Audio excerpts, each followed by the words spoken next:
In October 2022, a video surfaced online showing one of the most bizarre things you would ever see. So you can see, this is what we call unbelievable. You've got this guy who claims he could bring the dead back to life. And not just any dead now, but one that was set on fire and buried alive. This man right here volunteered to be burnt and buried alive. The aim was to show to the world that they had the power to bring someone back from the dead, an act performed to mimic the death and resurrection of Jesus Christ from the Christian Bible. After some theatrics and incantations, the man who was set on fire and later buried was brought back to life, all to cheers from the audience. This video, which was recorded at a festival in the West African country of Ghana, clearly depicts a practice in African spirituality, a religion popularly referred to as voodoo. But this is just one of the many practices carried out in Africa by worshippers of this strange religion that is often painted in movies as scary, barbaric, and evil. Amongst other practices are animal worship, mystical dancing objects that talk, ancient practices that are mysterious and said to be powerful. Seeing this video and many others triggered my curiosity on what voodoo is really about. And after going through dozens of hours of research materials, I want to show you how one of the most prominent traditional practices of Africans got to be painted as scary, barbaric, and evil, all in an effort to erase it completely. This is the story of voodoo, the lost religion of Africa. This is John, a devoted Christian who lives in the UK with his wife and 2 kids.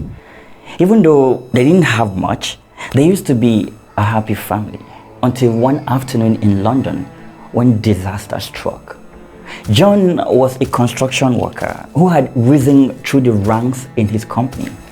As an immigrant from a poor Nigerian family, he had to work twice as hard to gain his promotions. Despite the odds, he pulled through somehow, becoming a leading engineer in his company. However, 3 years down the line, he is facing the worst moment of his entire life. It happened on this sunny afternoon in London, where John was assigned a project by his company to supervise as the leading engineer. Everything was going fine until an unfortunate accident happened on site, leading to the death of several construction workers. John had delegated a very vital assignment of inspecting one of the construction materials required to pass some safety tests. This assignment he gave to 2 of his friends, an Indian engineer, Viraj, who happened to join the team a few weeks prior, and Tano from Ghana, who had been on the team for over a year. After thorough investigations into how this accident happened, all 3 of John, Viraj the Indian, and Tano their Ghanaian friend were let go by the company. Now, without a job, John and his 2 kids were left dependent on the wife to fend for the family. But for how long? Weeks quickly turned to months. And before you know it, these 3 friends have been out of a job for 18 months. At the risk of being thrown into the streets, John decided to turn to God, his last hope. He prays 3 times a day, fasts twice a week, attends every church program he comes across, hoping that God shows him some mercy and restores him to where he used to be. Meanwhile, Viraj, the Indian man, called his mom back in Mumbai, who decided to offer some prayers and sacrifices to Brahma, the creator. You see, Viraj, unlike John, practices Hinduism, a religion believed to be the 3rd largest in the world. Tano, on the other hand, is an orphan who had been raised in his father's traditional worship of his ancestors. He believes in the existence of spirits, and to communicate with these spirits now, Tano wakes up every morning and walks around the house where he lives, chanting incantations and invoking the spirits of his dead father. It was a daily routine for him. However, one fateful morning, Tano's neighbor saw him walking around the house in the early hours of the day, chanting incantations in languages she could not understand. She was terrified and decided to report him to the Home Office as a threat to the community. A few days later, Tano was deported. You see, John, Viraj, and Tano all had a problem they believed needed some divine intervention. They all believed in a supernatural being that has unlimited powers to fix it. And so they prayed, all in their own ways. John fasted, attended church programs, and took part in all sorts of rituals deemed fit for a Christian. Viraj called on his mom, who prayed and offered sacrifices to the Hindu god Brahma on his behalf. Tano, from the West African country of Ghana, turned to the religion of his fathers. He prayed to the spirits of his late parents, summoned the gods to his cause to help him in his time of need. His religion is called Voodoo, a practice said to be native to his people in Western Africa. But hang on a second. If what Tano did was just a religious practice like all others, trying to offer prayers to something he believed in to come and save him in his trying times, then why do so many people fear it? So much so that Tano was deemed harmful to the society and had to be deported. Well, maybe it has something to do with the rituals.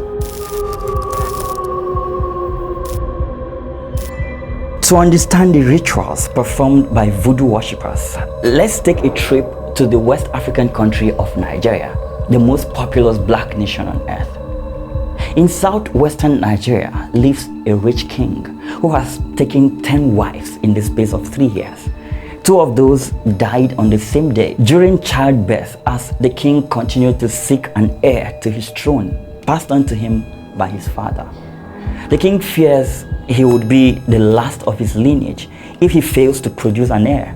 So he keeps trying, one woman after another. But the unfortunate thing here is, his wives keep dying from labor pains.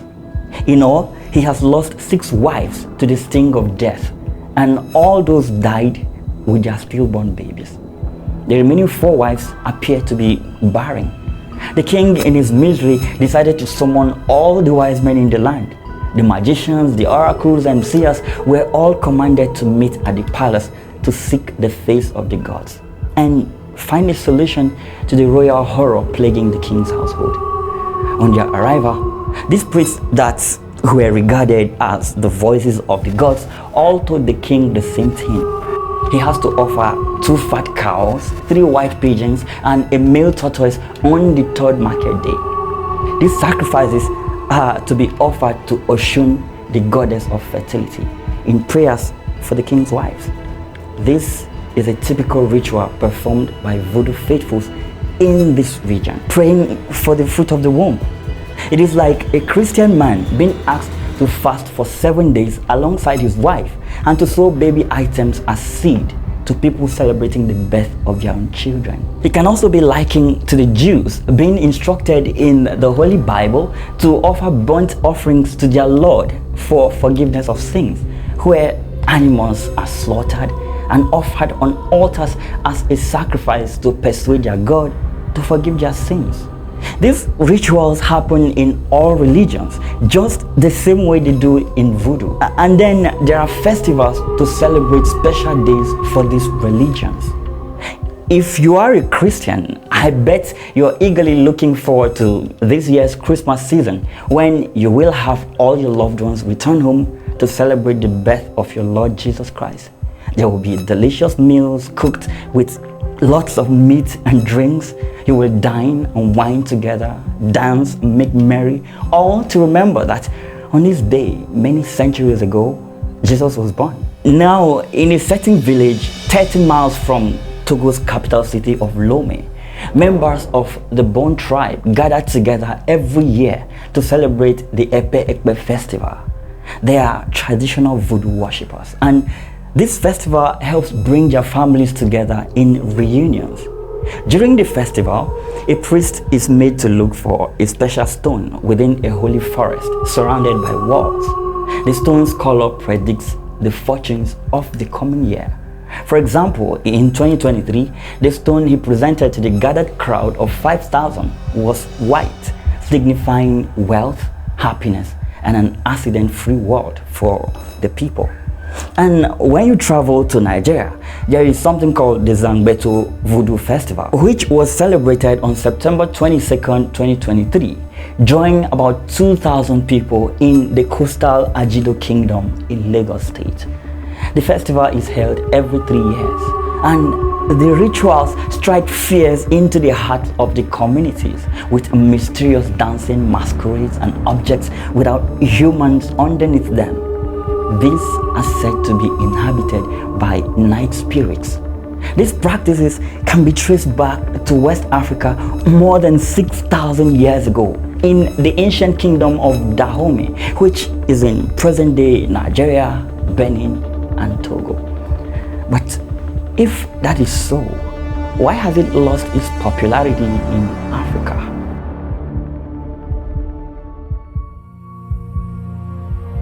Although there have been misconceptions that the voodoo practice originated from the Caribbean island of Haiti and Dominican Republic, voodoo became known to the rest of the world during the slave trade, when African slaves were transported to strange lands, forced to leave their homeland, culture, and everything they held dear.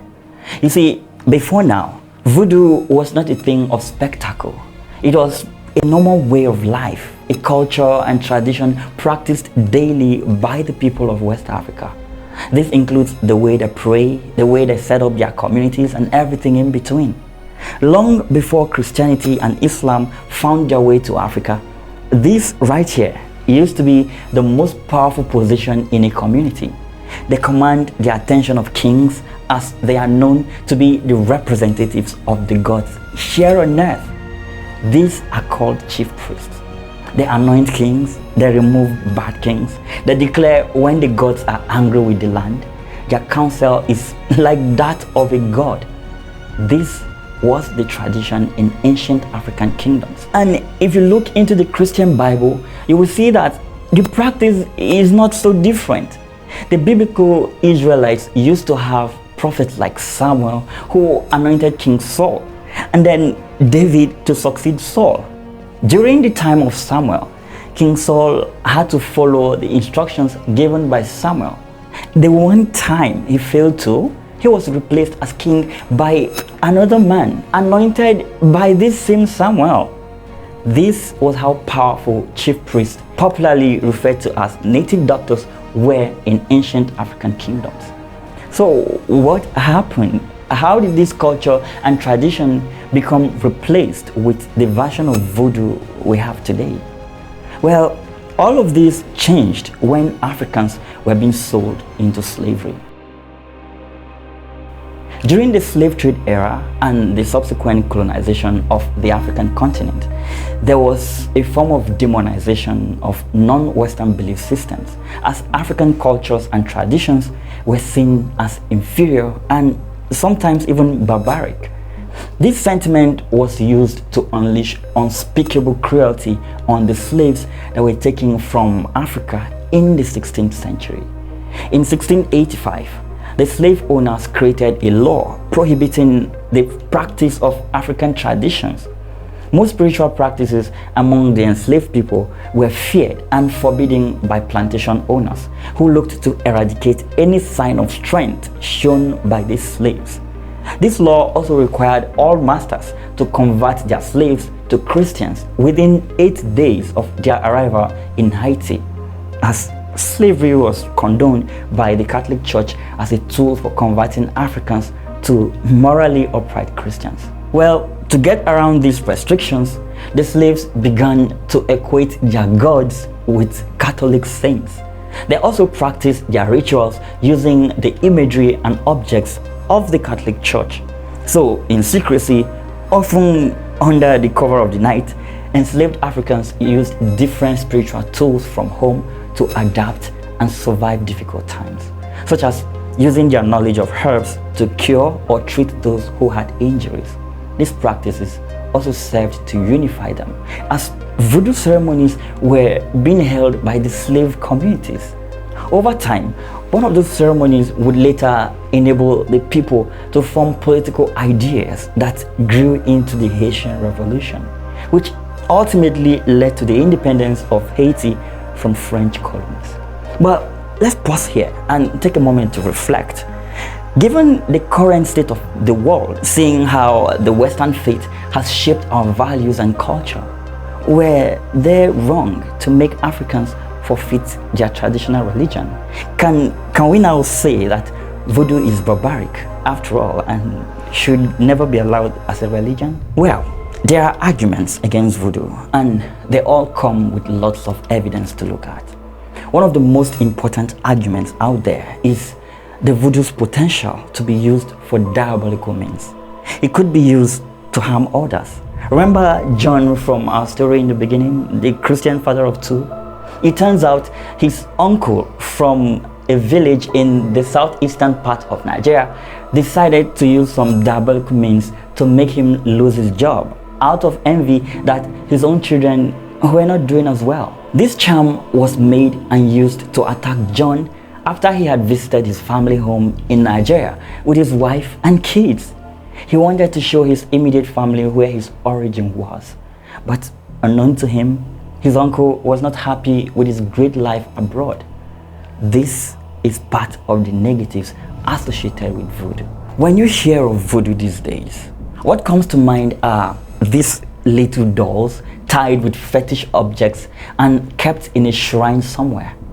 While lots of efforts have been made by researchers to distinguish voodoo from witchcraft, popular voodoo priests and priestesses have confirmed the possibility of evil people using voodoo for evil practices.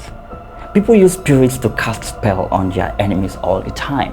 There are countless stories from all around Africa of relatives fighting themselves over land inheritances, where one uses charms made by native doctors to inflict harm on the other in an effort to control the family's wealth. Nigeria's Nollywood has done a couple of movies on stories like this that will keep you spellbound. There are also reports of ritual killings in Africa, with people believing they can increase their wealth if they sacrifice another human being. Young people who are engaged in internet fraud are said to sometimes engage in this barbaric act of killing their friends and lovers for the purpose of doing rituals that they believe will make them more wealthy. While these practices have been denounced by voodoo worshippers, the idea still points at African spirituality. But in spite of all this evil voodoo is capable of enabling, it has also been shown to have its upsides. Remember Zangbeto, the empty structure that talks, dances, and walks on water? Well, it also does police work for its people. The Zangbeto cult is charged with the maintenance of law and order and ensures safety and security within the Ogu communities. The human-led structure also talks and gives instructions to its people. Voodoo also fosters community unity and has been hailed as one of the contributing factors to the Haitian Revolution. Voodoo, being a connection to nature, also helps in keeping the people healthy, as native doctors are usually gifted with the knowledge of herbs that can cure some very deadly diseases. The knowledge of what herbs to use in treating certain diseases also serves to reduce the cost of medication for these voodoo worshippers. But are all these positives enough to resurrect the long-lost religion of Africa? Let me know your thoughts in the comment section below.